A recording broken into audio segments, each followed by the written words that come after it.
Kali ini kita akan membahas tentang gangguan psikotik yang diinduksi oleh zat atau obat medis. Ini adalah suatu kondisi psikosis yang muncul sebagai akibat langsung dari pengaruh penggunaan zat tertentu atau adanya kondisi medis yang mempengaruhi fungsi otak. Zat yang dimaksud bisa berupa berbagai jenis obat-obatan, alkohol atau zat bahan kimia lain yang memiliki efek toksik pada sistem saraf pusat. Selain itu, gangguan ini juga bisa muncul sebagai akibat dari berbagai kondisi medis, seperti cedera otak, infeksi, tumor, atau gangguan medis lain yang mempengaruhi struktur dan fungsi otak secara biologis. Berbeda dengan gangguan psikotik utama seperti skizofrenia, yang sering bersifat kronis dan tidak selalu terkait dengan faktor eksternal yang jelas, gangguan psikotik yang diinduksi ini memiliki kaitan temporal dan kausal yang jelas dengan penggunaan zat atau kondisi medis yang mendasarinya.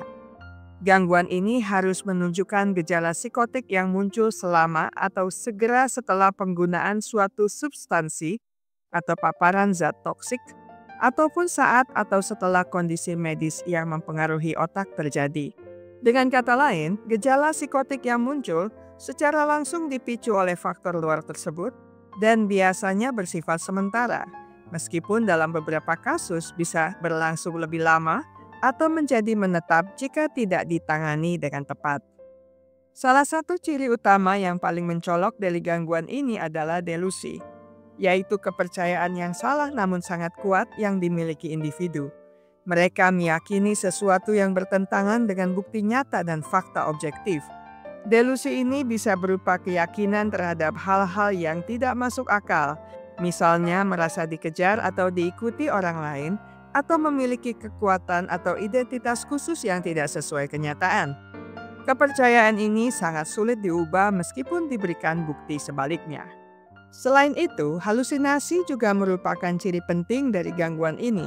Individu mengalami persepsi palsu yang melibatkan indera seperti mendengar suara-suara yang sebenarnya tidak ada, melihat objek atau bayangan yang tidak nyata, atau merasakan sensasi yang tidak berlandaskan kenyataan. Halusinasi ini menimbulkan pengalaman yang membingungkan dan menakutkan bagi penderitanya. Perubahan dalam pola pikir dan perilaku juga menjadi tanda yang signifikan. Penderita mengalami kesulitan berpikir secara logis, fokus perhatian menurun, dan gangguan dalam pengambilan keputusan yang secara langsung mempengaruhi kemampuan mereka untuk menjalani aktivitas sehari-hari secara wajar. Pikiran menjadi kacau dan tidak terorganisasi, sehingga komunikasi dan interaksi sosial juga bisa terganggu. Selain itu, salah satu karakteristik penting dari gangguan psikotik adalah dimulainya gejala secara mendadak dan cepat. Hal ini berbeda dengan gangguan psikotik kronis seperti skizofrenia yang cenderung berkembang secara perlahan dan bertahap. Gejala yang tiba-tiba muncul ini menunjukkan bahwa ada faktor pemicu eksternal yang sangat erat hubungannya dengan gejala yang muncul, misalnya penggunaan substansi tertentu atau kondisi medis yang mendasari. Gejala yang tajam dan mendadak ini menuntut perhatian segera karena bisa sangat mengganggu stabilitas mental dan fungsi sosial seseorang. Gangguan psikotik yang diinduksi oleh substansi atau kondisi medis memiliki penyebab yang jelas dan dapat dikategorikan ke dalam dua kelompok utama, yakni penggunaan substansi tertentu dan kondisi medis yang mempengaruhi fungsi otak.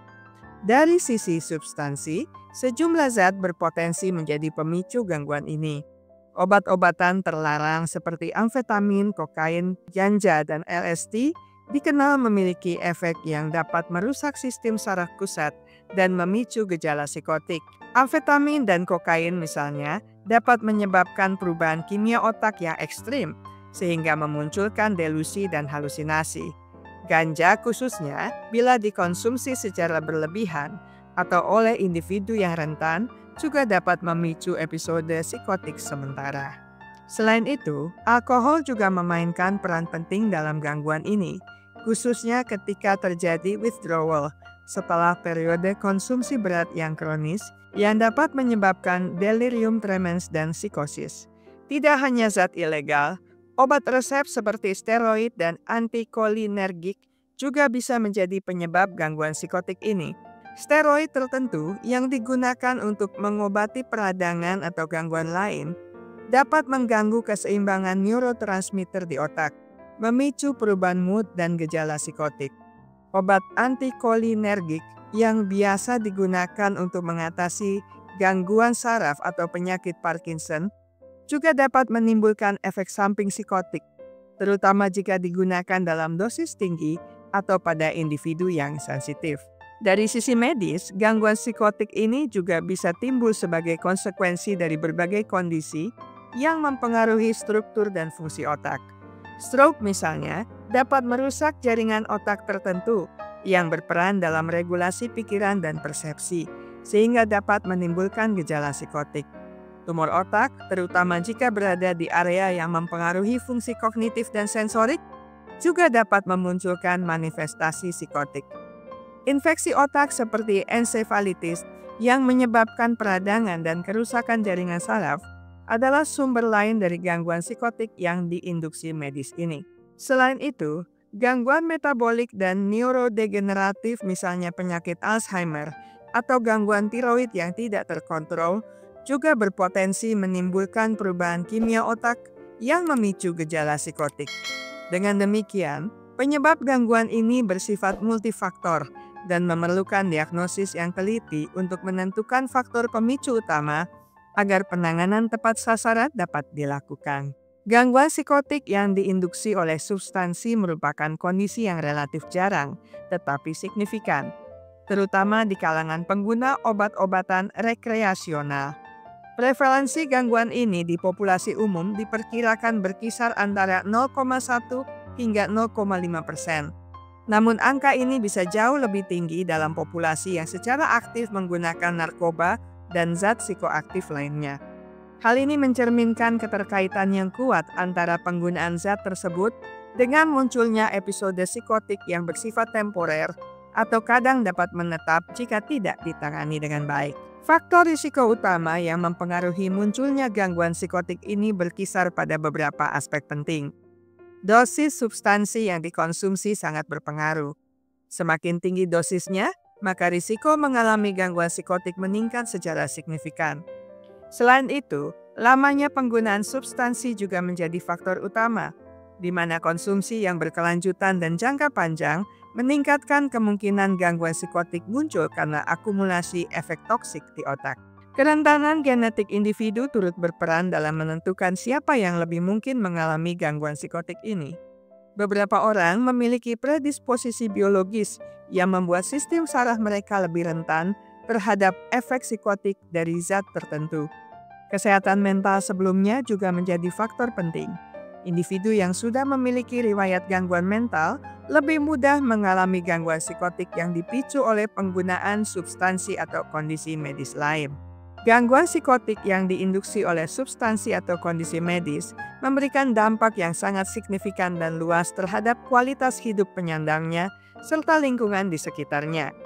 Individu yang mengalami gangguan ini seringkali menghadapi penurunan drastis dalam kualitas hidup mereka, karena gejala psikotik yang muncul mengganggu kemampuan mereka untuk menjalani kehidupan sehari-hari secara normal.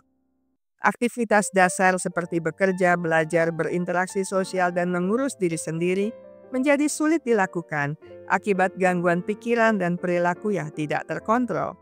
Hal ini menyebabkan ketergantungan yang meningkat pada dukungan orang lain dan layanan kesehatan, yang secara tidak langsung menimbulkan beban tambahan bagi keluarga dan sistem kesehatan. Risiko kecelakaan dan perilaku berisiko juga meningkat secara signifikan pada individu yang mengalami gangguan ini. Ketidakmampuan untuk membedakan realitas dengan halusinasi atau delusi bisa membawa mereka ke situasi berbahaya, baik bagi diri sendiri maupun orang lain.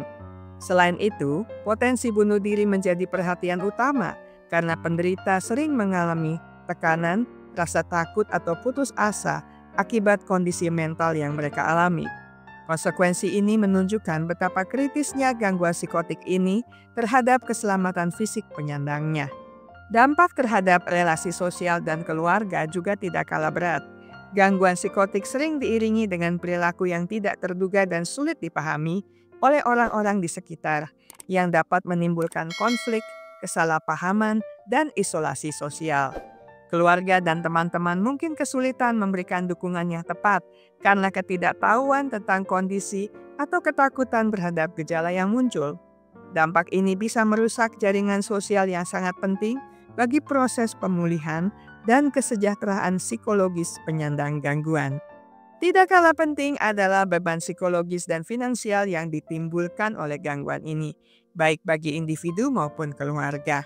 Pengeluaran untuk pengobatan, terapi, dan perawatan seringkali menjadi beban berat, terutama dalam kondisi gangguan yang kronis atau kambuhan.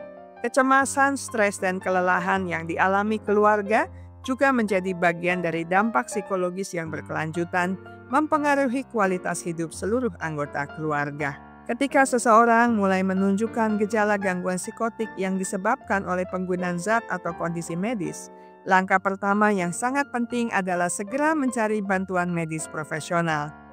Diagnosis yang tepat dan penanganan yang cepat dapat mencegah progres gejala dan komplikasi yang lebih serius. Dalam tahap ini, individu harus berusaha menghindari seluruh substansi penyebab gangguan, baik berupa obat-obatan terlarang maupun obat resep yang dapat memicu atau memperburuk kondisi. Kepatuhan terhadap pengobatan yang diresepkan dokter sangat krusial. Pengobatan umumnya melibatkan pemberian antipsikotik serta terapi tambahan lainnya untuk meredakan gejala dan membantu stabilisasi kondisi mental. Selain pengobatan medis, dukungan psikososial juga sangat penting. Terapi psikologis dan bantuan sosial dapat membantu memperbaiki fungsi kognitif, keterampilan sosial, serta kualitas hidup secara menyeluruh, sehingga individu dapat kembali menjalani kehidupan yang produktif dan bermakna. Peran keluarga, teman, dan orang-orang terdekat sangat signifikan dalam proses pemulihan seseorang yang mengalami gangguan ini. Memberikan dukungan emosional yang stabil dan tidak menghakimi sangat membantu mengurangi tekanan psikologis pada penderita. Orang-orang di sekitar juga perlu membantu akses individu tersebut ke pelayanan kesehatan profesional, misalnya dengan menemani ke rumah sakit atau klinik untuk pemeriksaan dan terapi. Selain itu, menjaga keamanan bagi individu yang mengalami gangguan maupun lingkungan sekitar adalah hal yang sangat penting, terutama jika muncul perilaku yang berisiko atau agresif.